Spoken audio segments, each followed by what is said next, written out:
Thank you, Dr. Bhatt. Good evening, everybody. I think I'll keep my comments to an absolute minimum because I, like Dr. Bhatt, I want maximum time for questions and answers and discussions. I was asked to look at climate change in the Ganga basin and its impacts. And the first thing that I want to point out in this is that climate change has become a very convenient excuse for business as usual.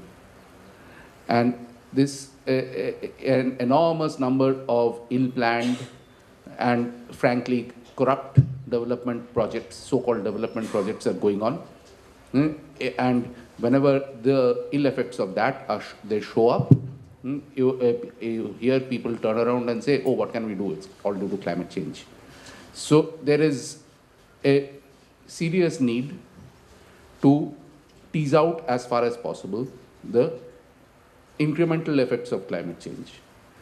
It is not always possible because it's quite often very mixed up with the other ill-planned developments. But for the policymaker, especially the policymaker at the micro level, it really shouldn't matter too much. As long as there are ill effects, they should need to be handled. It's as simple as that. And I think we need to look at climate change, as Dr. Bhatt pointed out, as basically as a threat multiplier. That's what it is.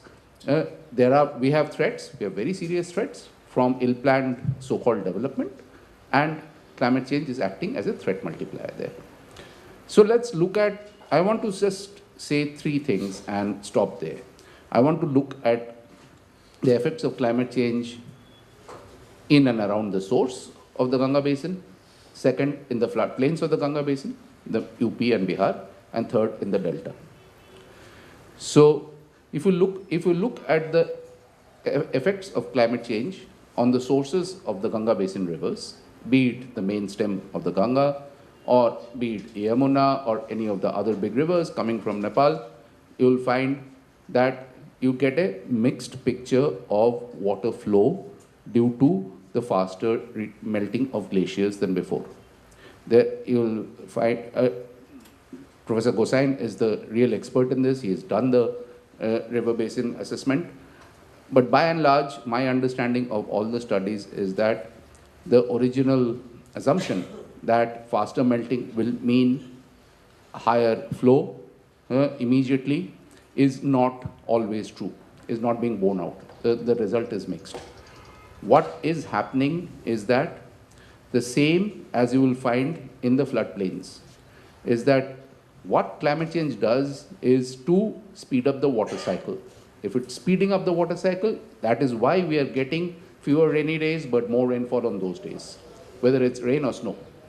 And when that happens in the mountains, we are getting more flash floods.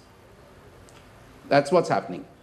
We are getting more flash floods simultaneously with the springs drying up, because there is no consistent supply of water. That's happening.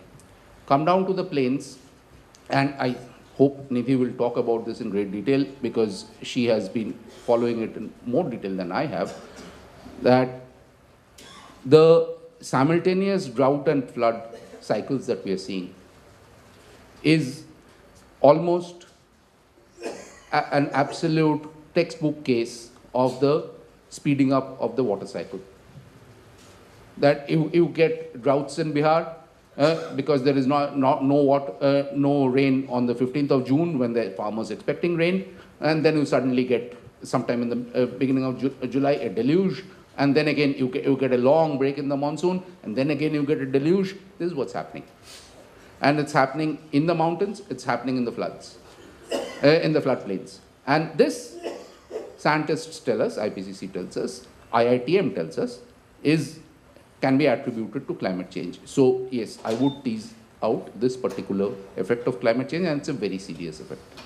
It's a very serious effect because it's affecting the reliability of water supply for agriculture, for household use, for industry, for everything. It's essentially affecting the reliability of water supply right through the basin. The Ganga basin is more fortunate than other basins in the country in the sense that it carries so much more water. Therefore, the aquifers are still in a position, and because they are under alluvial soil, most of it, the aquifers are still in a position where you can continue, if you are very, very careful, you can continue to use irrigation with groundwater, but not in the way we are doing now, not in the totally inefficient way we are doing now. Moving very quickly to the delta region, the whole stretch, mainstem of the Hooghly from Farakka to Ganga Sagar to Sagar Island is a complete mess. Is a complete mess due to a combination of not enough sediments going down, which is affecting the riverine building in the Sundarbans, and sea level rise at the same time. The latest Jadavpur University figures show it's 4 millimeters of subsidence and 4 millimeters of sea level rise. Simultaneous. 4 millimeters of subsidence because not enough sediments are going down the river, because all the dams are holding back the silt. So sediments build islands, sediments build chor. So that's how the entire Sundarbans exists. That's how the entire Ganga, Brahmaputra, Meghna delta exists. We can see this everywhere. The Indus delta is in a similar bad shape. And the Ganga, Brahmaputra, Meghna delta is in terrible shape. The entire Sundarbans is subsiding on one side due to lack of sediment and going down due to sea level rise. If you see the bay facing islands in the Ganga basin, you will come back. Very hardened journalists have taken to the bay facing islands of the Ganga basin have come back crying. People who have been covering a human tragedy for years have come back crying.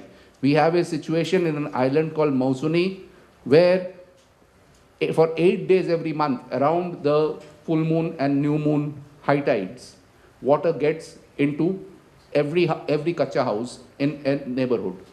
And so the people are drowning. At the same time, the water getting into the kacha houses has flooded the village graveyard, so their own ancestors' bones are floating into their homes. I'll stop here.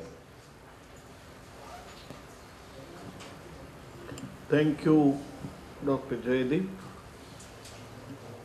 for taking us from glaciers to Sundarbans. And that is quite thought-provoking, I would say. Sundarbans is the largest congregation of mangroves combined with Bangladesh, 40% our side, 60% their side. And there are problems which have started showing up. And of course, you see, in climate change, I would say, and permit me to say so, that the debate is quite fraudulent, but the problem exists. Problem is real. Nobody is going to win in this problem. Everybody would be a loser. But then the way the debate is structured is, you are right, very fraudulent. And we'll come to that. But is there anybody who would like to, interject while we are speaking and then take the floor rather than, just a monologue going on? Yes, please. Precise. Yeah, precise. Hitting the nail. Bihar example. I say, जो drought और flood दोनों एक सिक्के के पहलू हैं और it's a very, right from 100 years past data आप उठा के देख लें तो जब मानसून ट्रफ फुटहिल्स पे चली जाती है तो आपको क्या मिलेगा? नेपाल में बहुत बारिश होती है और आपके वहाँ से जो पानी आता है उसमें बिहार एक पोर्शन में फ्लड होता है, दूसरे में ड्राउट होता है क्योंकि नीचे बारिश नहीं हो रही है. तो ये नॉर्मल फीचर है, it is not a climate change kind of thing. और जब से आप मानसून उठा के देख लीजिए, आपको हमेशा अगस्त में खासकर ऐसे पीरियड आते हैं, गोसाई साहब जानते होंगे कि मानसून ट्रफ फुटहिल्स में चली जाती है. We have break monsoon conditions क्योंकि पूरे इंडिया पे वेस्टर्लीज आ जाती हैं. तो कोई नई बात नहीं है, it's not a part of climate change. बिल्कुल आपको फ्लड मिलेगा, कहते हैं नेपाल से जुड़े. Thank you. This is again a very contentious issue that everything which you are observing as a change, you can subsume in the statistical variability. You see? And this is a tool with which I have been answering parliament questions that everything is within the normal way for years now. So let's do some more serious thinking. But I think in terms of what will happen to Sundarbans is also something to worry about, among many other worries that you people might be discussing since yesterday. Actually, it is Dr. Manu Bhatnagar who said that you come and be with us. So I am in front of you with folded hands. Otherwise, as I said, I have no expertise whatsoever in this. But I am very much interested in the topic, extremely interested. Because when you talk about Sundarbans, the name of Sundarban is after Sundri tree, I believe. And Sundri tree, Heritira formis, itself is in danger. Now, this is, whether it is because of less water, Professor Bir Gopal is here, reaching that place, or it is because of top dying disease, or it is because of the third stressor of climate change, or combined. We are yet to understand. But the fact is that Sundri tree is diminishing. And those which are more salt tolerant, those mangrove species are taking the center stage. That being said, also in terms of glaciers, you touched glaciers a bit. So our knowledge of glaciers is because of mainly two institutions, two bigger institutions. Of course, many institutions are working in their own manner, but ISRO does a monitoring from the top, and they have found out, and you will be amazed to know how many glaciers are there on the Indian side of Himalayas. To be precise, 34,919 glaciers. And of these, what has been monitored by them is 2018. So I used to always ask, is it by some error that you are putting this year the number 2018, or is it 2018 only? They reassured, no sir, there is no error, it is 2018.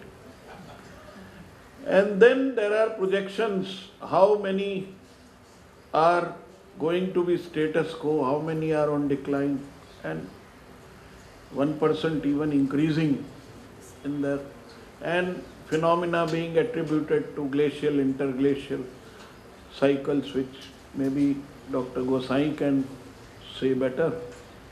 But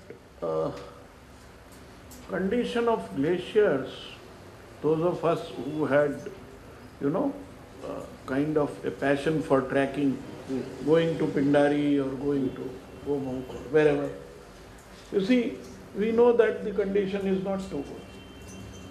It's on decline.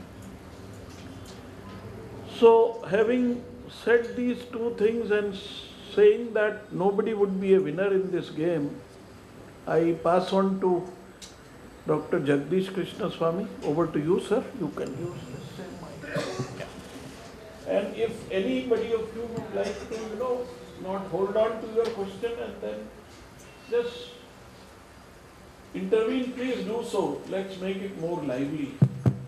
There is no point in making a kind of a speech kind of a thing and then going away with all sins being unwashed by Holy Ganga. Let's admit our sins, whatever we have.